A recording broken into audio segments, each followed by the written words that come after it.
Ecclesiastes 1 verse 9. The thing that has been, it is that which shall be, and that which is done is that which shall be done, and there is no new thing under the sun. Is there anything whereof it may be said, see, this is new? It has been already of old time, which was before us. I was reading Deuteronomy chapter 28, verse 47, 48, 49.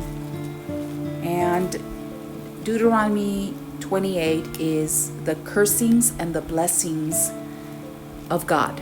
So we are blessed, and he lists all these blessings that are for us if we're obedient and following God. But there are all these curses if we're disobedient and forsake God. And so I'm thinking of us as a nation and as a people and as humanity,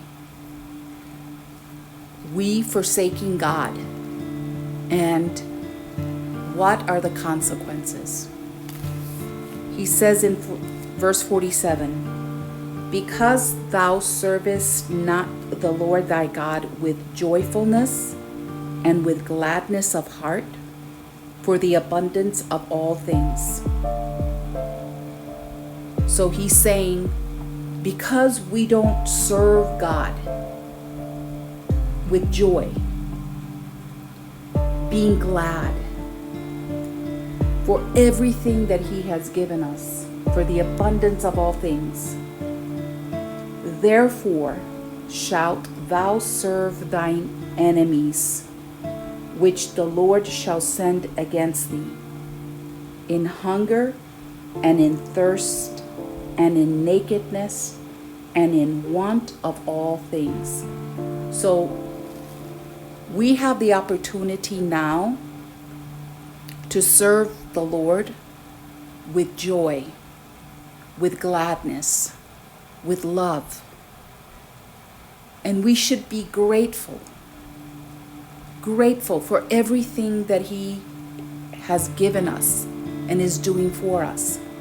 But when we forsake him, when we ignore and neglect him, then we will serve our enemies. How? In hunger, in thirst, and in nakedness, and in want of all things.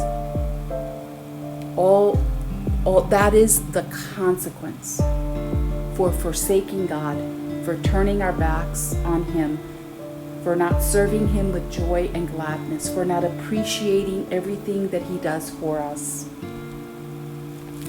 And he will put a yoke of iron upon our necks until he has destroyed us. So instead of taking the yoke of Jesus Christ, going under his yoke,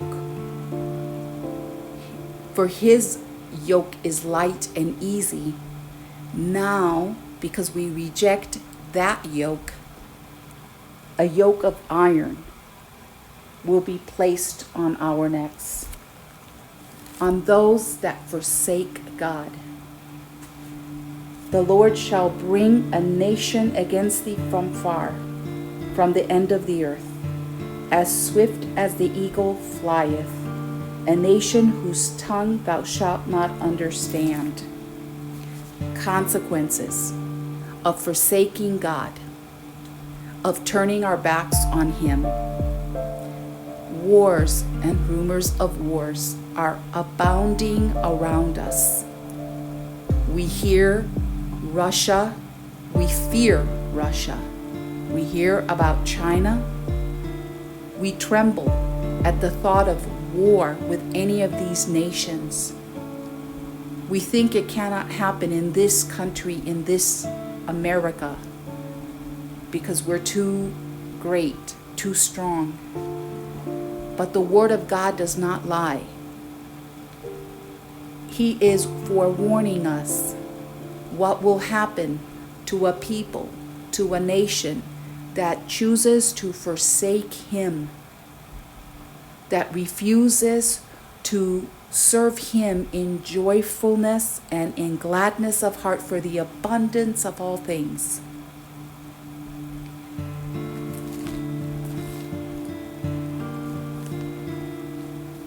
The Lord shall bring a nation against thee from far, from the end of the earth, a nation whose tongue thou shalt not understand.